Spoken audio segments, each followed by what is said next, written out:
Hello সবাইকে, আজকে নিয়ে এসেছি আমি একটা নতুন রেসিপি। আজ বানাবো আমি সুজি আর আলু সিদ্ধ দিয়ে একটা সেও। তার জন্য নিয়ে নিয়েছি একটা সসপ্যান, বসিয়ে নিয়েছি গ্যাসের মধ্যে। দিয়ে দেবো আমি 2.5 বাটি মতন জল। জলটা যখন ফুটে যাবে এর মধ্যে দিয়ে দেবো স্বাদ মতো নুন।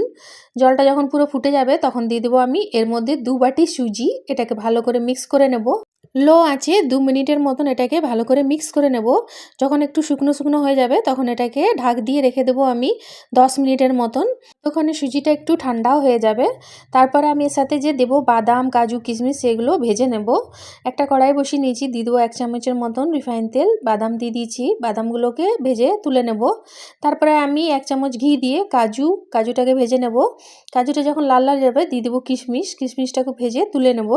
তারপরে নিয়ে নিয়েছি আমি 3টা আলু সিদ্ধটাকে গ্রেট করে নেব। আলু সিদ্ধটাকে দিয়ে আমি সুজিটার সাথে মাখবো। আলু সিদ্ধটা গ্রেট করে নিয়েছি। তারপরে এর মধ্যে সুজিটা দিয়ে ভালো করে মেখে নেব।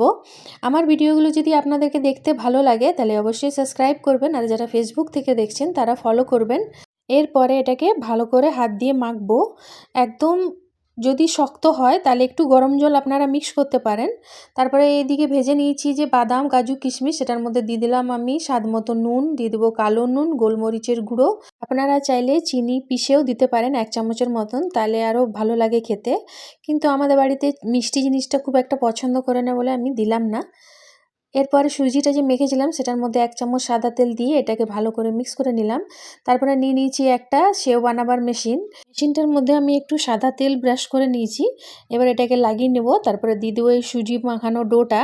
এরপরে আমি ওইদিকে গ্যাসে তেল গরম হতে দিয়ে দিয়েছি। তেলটা পুরো যখন গরম হয়ে যাবে একদম ভালো করে, তারপরে এটার মধ্যে দিয়ে আমি ভেজে তুলে নেব। খুবই সহজেই কিন্তু বানানো হয়ে যায়, আপনারা চাইলে বানিয়ে রাখতে পারেন। এটা বানিয়ে আপনারা কৌটোতে ভরে 3-4 মাস আরামসে রাখতে পারবেন, কিছুই হবে না।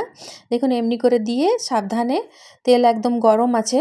বেসনে তো আমরা অনেক সময় সেও খেয়ে থাকি, একবার এমনি সুজি দিয়ে সেও বানিয়ে দেখবেন, খুবই ভালো লাগে খেতে।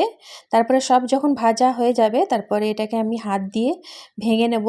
তারপরে ভালো করে মিক্স করে দেব যাতে নুন সব জায়গায় ভালো করে মিক্স হয়ে যায়। তারপরে কারিয়া পাত্তা ভেজে এর মধ্যে দিয়ে দেবো আর ভালো করে মিক্স করে নেব। ভিডিওটা তাহলে এখানে শেষ করছি। সবাই ভালো থাকবেন।